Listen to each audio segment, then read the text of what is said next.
Okay.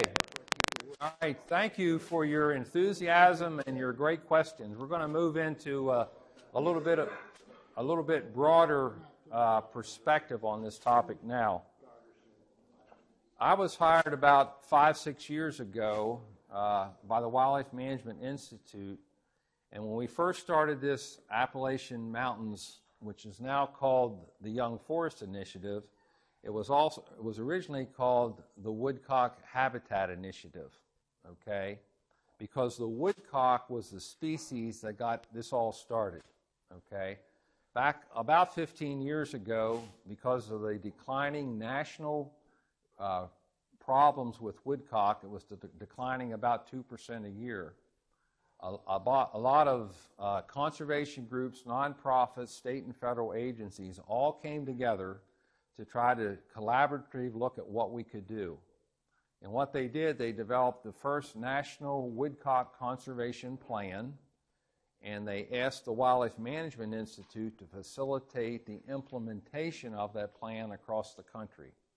And that's where people like myself were hired to work in local geographic areas on the ground, promoting the habitat needs and the importance of young forest, et cetera. So out of that effort, in one of the documents that's in the back, and we'll touch on this again in a minute, but I wanted to focus on it, is the American Woodcock Habitat Best Management Practices.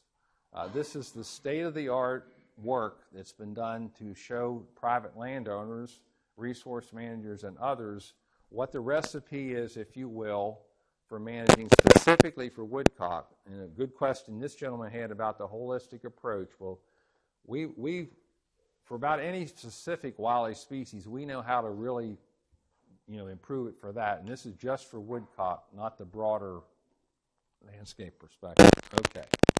All right. So out of that effort, it's grown into the Appalachian Mountains Young Forest Initiative.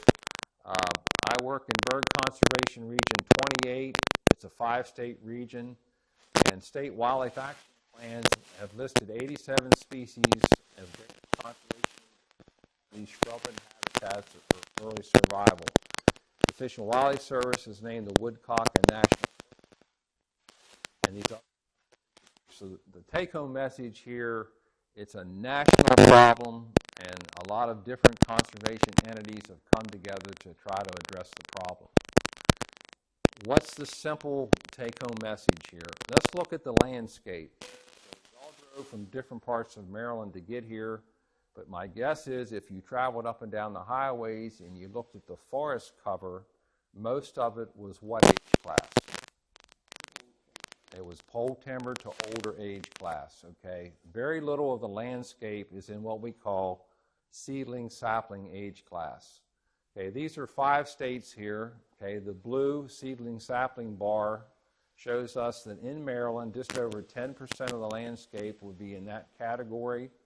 The pole size is about 25%, and the saw timber makes up over 60% of the landscape in Maryland, and that's pretty similar across these 5-state regions.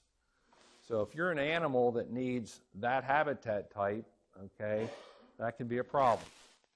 All right, what have been the trends in forest structure? Okay, again, let's look at Maryland.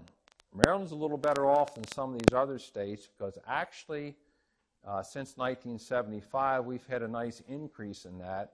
And a lot of that goes to the fact that we have a lot of public lands in Maryland, our state forest in particular, Garrett State Forest, Savage River State Forest, and Green Ridge State Forest for those in the west.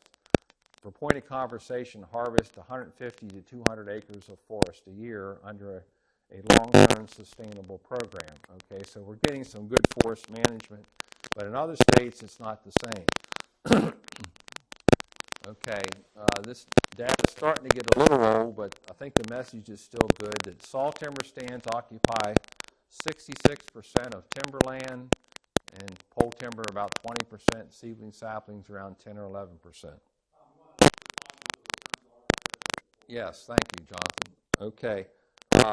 Seedling saplings is generally something up to about an inch in diameter, inch and a half. Okay, that's the diameter of the stem. A young forest, a sprout, a young oak tree in the forest, seedling saplings. Pole stand timber is usually about 4 to 8 inches, okay, stuff about like this. So it grows it comes out of the seedling sapling stage and eventually grows into a pole size. And saw timber usually is like 12 inches or higher on up. So to give you some idea of the age and what we mean by those terms. Okay, so young forest structures declining across the landscape, not in Maryland, but throughout the Northeast. And some of the reasons for that is just basically the forest is maturing, okay? We do have decline in farmland abandonment. We've got a great fire suppression program anymore. And what's really been critical is in the last 20 years is this invasive plant dynamic that's really complicating how resource managers can deal with all types of natural forest succession and forest management. Okay, this dynamic, or this photograph here shows us comparatively what has happened to woodcock populations nationally, okay? Now, before I can give you an interpretation of what this means, let's go back to a few minutes ago when I told you what the woodcock sounds like, okay? 40 years ago, the Fish and Wildlife Service, the agency in charge of migratory species in this nation, developed a survey called a Woodcock Singing Ground Survey. WGS is the acronym. Okay, a Woodcock Singing Ground Survey is very simply this. They randomly selected across the landscape 1 mile routes. Okay, now think back 40 years ago. 1 mile routes where during the springtime when the males were courting, okay, we would go out and listen for the presence of the male singing. And we would stop every 2/10 of a mile over a 1 to 2 mile route, and we're going to listen for 2 minutes just at dusk. And the biologists have refined this down to where they know what is the very most active period when the bird sings, to the point where if it's a very clear, we go with daylight savings time and the official sunset time, okay? It's so critical that we actually, when we get the official sunset time on April the 14th, if it's a perfectly clear night, we're going to add 22 minutes before we start the survey. If it's a cloudy night, we're only going to add 14, okay? Plus 14, is that kind of what you're saying? 14 minutes, okay? Now, all we're doing here, folks, not to get too anal about this, but what we're trying to do here is standardize the survey. Everything in science is about standardization so that over a 40-year data set of doing this survey the same year after year after year on the landscape at the same place, you can obviously see the tremendous value of what that graph's going to tell us, okay? There's places where they started in the middle part of Maryland, Laurel and Dewey and whatever, that I'm sure they heard active woodcock singing in the 40s are now parking lots, highways, and shopping centers, okay? So to help take you understand all that now and come 40, 50 years later, and you can see that it's, and I'm going to show you a graph here of what this is about. Okay, so in the 70s, the darker and deeper the red, what these results are the results of singing ground data, okay? In the 1970s, you can see that the deeper the red, the higher density of singing male woodcock, and we got clear down into here to western Maryland, on the eastern shore of Maryland, lots of woodcock around. Now the 2000s, no woodcock, okay, or I won't say none, but in very low numbers, relatively speaking, to what happened 30 or 40 years ago. All right, so this is one of the things that triggered, all right, bringing together the professionals to put together a national woodcock conservation plan. And this is just a graphic showing that gradual decline over time of the presence of singing male woodcock. So let's try to get a little bit different perspective on this. If we took in Maryland, okay, right here in 1970, the number of singing males, this was extrapolated over that portion of the state in this bird conservation region, And the numbers aren't critical. The importance is just what it's sort of telling us. They estimated about 2,500 singing males in 1970. Okay, flash forward 35 years, that's less than half. We've had a 56% decline in singing males in Maryland. And if you look at Ohio and these other 5 states, the trend's all basically about the same. We've had about a 50% decline in the density of singing male woodcock over that period. All right, what would have to be done to try to restore that woodcock population? It's a very challenging thing. All right, in this bird conservation region 28, this area we're talking about, all right, in Maryland, over a 10-year period, all right, we'd have to create about 3,000 acres of woodcock habitat annually for 10 years to restore it, okay? That's not going to happen, okay? But that doesn't mean that we should be discouraged, all right? We're working in the right direction, and I can tell you now that last year, for the first year in 40 years, that graph on a current one, but that graph is now the decline has stopped, okay, because there's been tremendous work done in 17 states, particularly north of us, where most of the breeding occurs. Okay, so the goal here is to halt the decline, and I think we're starting to get there, to achieve some positive population growth, and I'm anxious to see what next year's, in the next 3 or 4 years, what those national graphs are going to show us. Okay, what was the objective here in Maryland? Okay, well, the objective was to develop and refine best management practices as identified in this book through an adaptive process, which means trying it out, is it working, and modifying it as may need be. And what were the objectives in Maryland that we've been working with now for about 5 years? Well, to test these best management practices. Number 2, and I encourage you to visit one of our 2 demonstration areas. If you live in Garrett County, who's from Garrett County here? Over here, a couple of you. Are you familiar with the Mount Nebo Wildlife Management? 19? Okay. That's a really great wildlife area for a lot of wildlife species, but one of the things we've been doing there, that's a demonstration area to show this young forest habitat stuff. And I'm going to show you a couple more aerial photographs in a moment, but it's very easy to access. The land manager's name there is Rick Latshaw. Give Rick a call. I'm sure he'd be glad to take you down and show you some of the work that we've been doing there. The other area is up at Kirk Orchard, which is in the southern part of Green Ridge State Forest in Allegheny County. It's a 500-acre tract of young forest habitat that's been managed by the DNR for over 20 years. It's the largest single tract of young forest habitat in the state of Maryland on public land, as far as I know. Okay. And we've been monitoring woodcock response to these habitat improvements.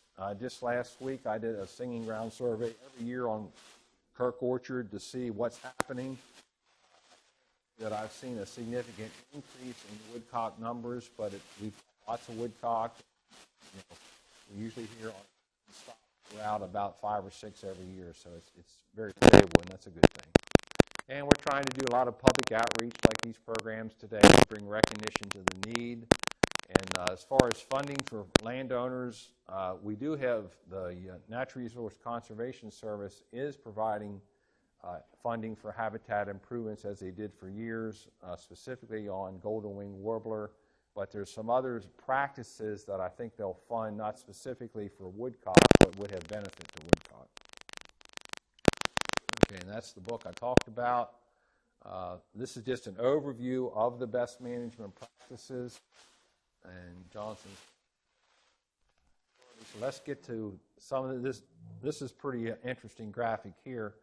Up at the Moosehorn National Wildlife Refuge in Maine, and I think this was in the late 70s, they did this very active habitat improvement project for woodcock, okay? And the response over time, this graph here, this is post-management, and this is an increase in the woodcock singing ground. So there was a positive response to the work, okay? Well, along with that, all these other birds all right, increased in numbers also. So it's not just a woodcock, but it's all those species of wildlife that benefit from this habitat type. And this is just a quick picture of some of those other species. Okay, just real quick on the State Wildlife Action Plan. Maryland is presently in the process of reviewing and updating its State Wildlife Action Plan. And I just looked last night, the deadline for comments is quickly approaching May the 8th. So you get back home, take a minute, go to the DNR website. It's going to take you a while. It's a very comprehensive document. It speaks about the needs for habitat conservation across the state for the multitude of all the wildlife species that live here. But it's a very informative thing. As private landowners, you ought to be engaged with that. And if you see something you'd like to comment on, I'm sure the DNR would like to hear your comments. I want to get here to Mount Nebo to show you. This is a typical stand of good woodcock and grouse habitat at Warrior Mountain Wildlife Management Area. This would be a singing ground site in late spring. This is a hawthorn cover which can provide good migratory habitat for woodcock in the fall. Classic Garrett County wetland area, good woodcock habitat area. Who's got good eyes? Anybody see the woodcock in here? Okay, right there. That's a hen woodcock on a nest. Okay, very camouflaged, hard to see. Okay, there she is again with the beak. Okay.